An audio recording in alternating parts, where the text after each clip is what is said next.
Pengertian pengukuran dalam psikologi. Pengukuran itu sendiri dapat didefinisikan sebagai pengukuran atau metode penetapan angka ke objek atau peristiwa menurut aturan Stephen 1946, atau disebut juga pengukuran adalah aturan untuk menetapkan angka, kuantitas atribut, Nunalis 1970.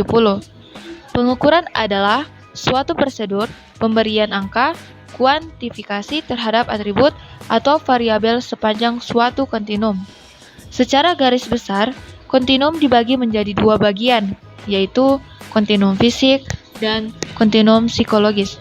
Kontinum fisik adalah suatu kontinum pengukuran yang menggunakan skala fisik. Pengukuran yang menggunakan skala fisik akan menghasilkan kontinum.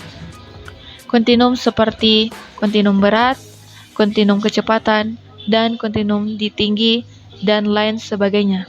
Sedangkan kontinum psikologi adalah kontinum pengukuran yang menggunakan skala psikologis. Karakteristik pengukuran. Secara operasional ada 3 karakteristik pengukuran, yaitu A. Pembandingan antara atribut yang diukur dengan alat ukurnya. Perlu diperhatikan bahwa kita tidak bisa mengukur suatu atribut dengan atributnya itu sendiri, tapi harus dengan alat ukurnya. Misalnya, kalau kita ingin mengukur berat badan, tentu saja kita harus menggunakan timbangan berat badan sebagai alat ukurnya. Tapi kita tidak bisa mengukur berat badan dengan berat badan itu sendiri. Lagi, kalau kita ingin mengukur luas meja, kita tidak bisa mengukurnya dengan meja itu sendiri, tapi harus dengan dimensi meja seperti panjang dan lebarnya. Pengertian itu berarti 3 hal. 1. Benda atau manusia yang dimensinya diukur merupakan subjek pengukuran, bukan objek pengukuran. 2. Objek pengukuran adalah dimensi yang diukur. 3. Alat ukur hanya dapat diketahui apabila atribut yang hendak diukur telah diketahui lebih dahulu. B. Hasilnya bersifat kuantitatif. Hasil pengukuran pasti berbentuk angka atau kuantitatif, sehingga tidak mungkin hasil pengukuran berupa kalimat. Pengukuran akan dinyatakan selesai apabila hasilnya telah diwujudkan dalam bentuk angka beserta satuannya atau pengukuran fisik. Misalnya, kalau panjang berarti hasilnya adalah 30 cm atau 5 meter. Hasil pengukuran psikologis pun sama, yaitu berbentuk angka. Misalnya, angka pengukur kecerdasan adalah 120. C. Kesimpulannya dinyatakan secara deskriptif. Maksudnya adalah kesimpulan hanya sebatas memberikan angka atau bilangan yang tidak disertai interpretasi. Kalau kita mengukur kecepatan kendaraan bermotor, kita hanya bisa menuliskan kendaraan berkecepatan 70 km per jam, tanpa diberi interpretasi apakah kendaraan itu melaju dengan cepat, sedang, atau lambat. Skala pengukuran. Penelitian dalam bidang psikologi, demikian pula dalam bidang-bidang yang lainnya, selalu melibatkan isu tentang skala pengukuran atau type of measurement class.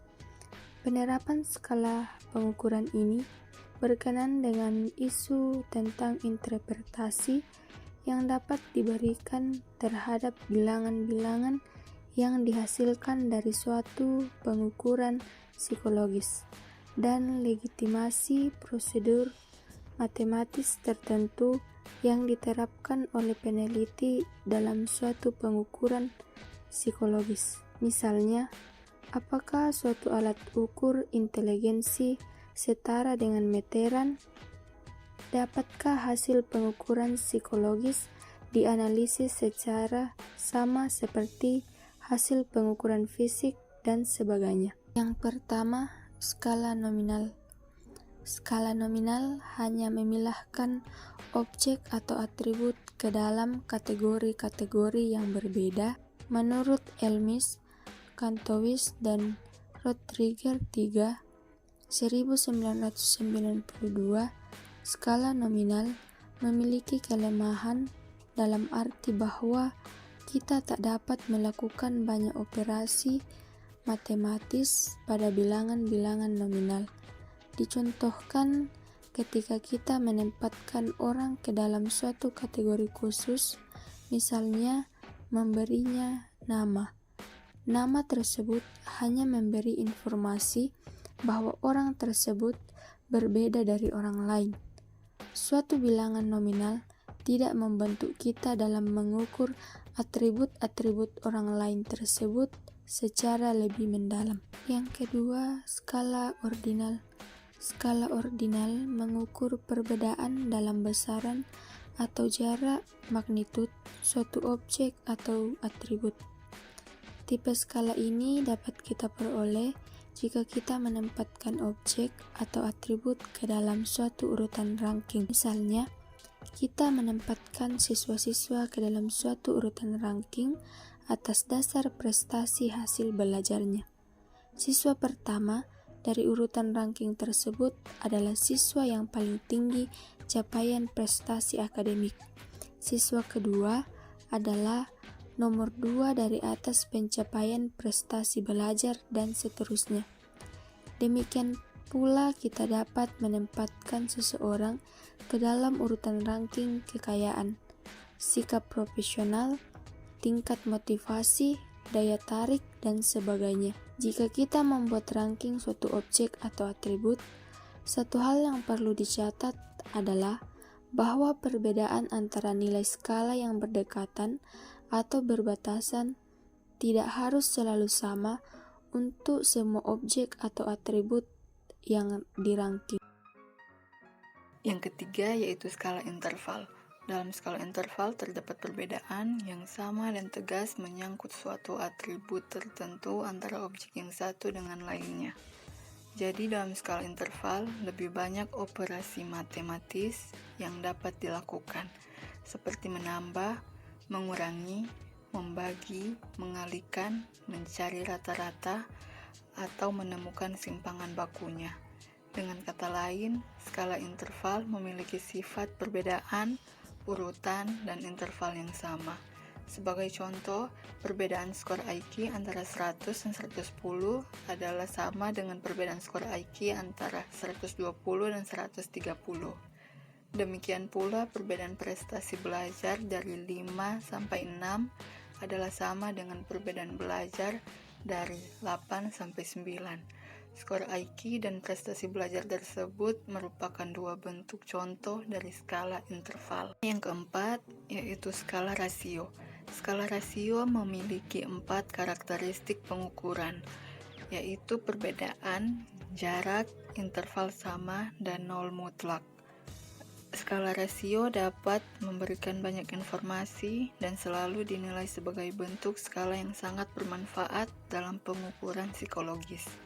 Karena skala rasio memiliki nilai nol mutlak atau true zero, maka skala ini memungkinkan kita untuk menetapkan rasio dalam skala interval. Maka skala ini memungkinkan kita untuk menetapkan rasio dari nilai-nilai skala. Oleh karena itu, skala ini disebut skala rasio. Bahkan jika skor IQ diukur dalam skala interval, kita dapat mengatakan bahwa IQ 120 adalah 2 kali lebih besar dari IQ 60 atau lebih besar dari IQ 100. Kita masuk ke dalam alat ukur psikologi. Alat ukur psikologi adalah instrumen yang digunakan untuk melakukan pengukuran psikologi. Alat ukur psikologi dapat dikelompokkan menjadi 2 kategori, yaitu yang pertama ada tes psikologi, yaitu alat ukur yang digunakan untuk mengukur aspek-aspek psikologis tertentu seperti kecerdasan, kepribadian, atau bakat. Yang kedua ada non-tes psikologi, yaitu alat ukur yang digunakan untuk mengukur aspek-aspek psikologis, tetapi tidak menggunakan instrumen formal, seperti wawancara, observasi, atau studi kasus. Tes psikologi. Secara umum, tes psikologi adalah penilaian yang dilakukan oleh seorang ahli atau psikologi profesional untuk mengevaluasi keadaan emosi, kecerdasan, dan fungsi perilaku seseorang. Pada umumnya, tes psikologi menggunakan metode atau serangkaian instrumen yang dilakukan untuk mengukur beberapa aspek psikologi yang tidak dapat diamati secara langsung pada manusia. Dalam melakukan tes psikologi, dibutuhkan alat ukur yang bersifat valid. Pertama, alat ukur harus memiliki dasar bukti pendukung yang kuat dalam mengartikan hasil yang akan didapatkan. Kedua, alat ukur wajib menunjukkan konsistensi apabila diberlakukannya dari waktu ke waktu. Ketiga, alat ukur perlu memiliki konsistensi internal untuk diberlakukannya dalam berbagai kondisi. Klasifikasi tes psikologi. Yang pertama, tes intelijensi. Tes ini mengungkapkan intelijensi untuk mengetahui sejauh mana kemampuan umum seseorang untuk memperkirakan apakah suatu pendidikan atau pelatihan tertentu dapat diberikan kepadanya. Nilai tes intelijensi seringkali dikaitkan dengan umur dan menghasilkan IQ untuk mengetahui bagaimana kedudukan relatif orang yang bersangkutan dengan kelompok orang sebayanya. Yang kedua, tes bakat, atau sering disebut pula sebagai tes bakat khusus, yang mencoba untuk mengetahui kecenderungan kemampuan khusus pada bidang-bidang tertentu. Yang ketiga, tes kepribadian. Psikotes adalah tes yang mencoba untuk mengungkapkan berbagai ciri kepribadian tertentu, seperti introversi, penyesuaian sosial, dan sebagainya yang terkait dengan kepribadian. Yang terakhir ada tes minat. Tes minat mengungkapkan reaksi seseorang terhadap berbagai situasi yang secara keseluruhan akan mencerminkan minatnya. Minat yang terungkap melalui tes minat ini seringkali menunjukkan minat yang lebih mewakili daripada minat yang sekedar dinyatakan, yang biasanya bukan merupakan minat yang sesungguhnya. Ciri-ciri tes psikologi. Ciri-ciri tes psikologi secara garis besar ada 5, yaitu sebagai berikut. Yang pertama, memiliki prosedur standar. Prosedur pelaksanaan tes bersifat seragam, dimanapun dan siapapun pengujinya. Dalam hal ini, tentu saja diperlukan penguji yang kompeten, serta formulasi petunjuk yang jelas. Yang kedua, adanya sampel perilaku yang ingin dievaluasi. Yang ketiga, adanya skor atau kategori. Tes akan menghasilkan skor tertentu dan memasukkan seseorang dalam kategori tertentu dengan asumsi bahwa setiap orang memiliki karakter yang sama namun dengan kadar yang berbeda-beda. Yang keempat, memiliki norma atau standar. Norma atau standar adalah ringkasan hasil tes untuk suatu kelompok besar dan mewakili subjek. Kelompok norma ini disebut sampel standarisasi atau wakil dari populasi. Yang kelima, bersifat prediktif. Maksudnya adalah sejauh mana tes dapat menjadi indikator dari bidang perilaku yang relatif luas dan signifikan. Kriteria tes psikologi. Tes psikologi yang berkualitas harus memiliki beberapa kriteria berikut, yaitu yang pertama, reliabilitas, yaitu konsistensi hasil tes dari waktu ke waktu atau dari orang ke orang. Yang kedua, validitas, yaitu kemampuan tes untuk mengukur apa yang seharusnya diukur. Yang ketiga, objektivitas, yaitu ketidakberpihakan tes dalam mengukur objek yang diukur.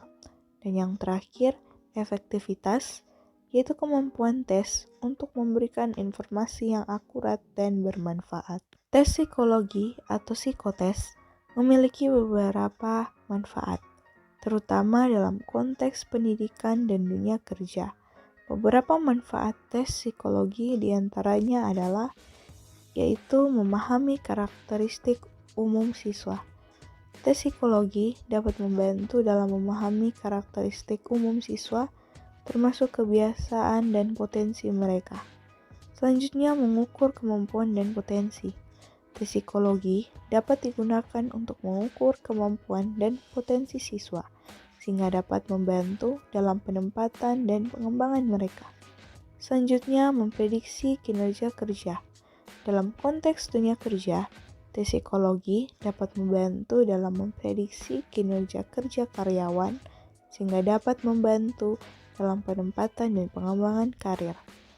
Adapun mengenal diri sendiri, tes psikologi dapat membantu individu dalam mengenal diri sendiri, meningkatkan kemampuan pengambilan keputusan, dan sebagai acuan dalam penempatan dan pengembangan diri.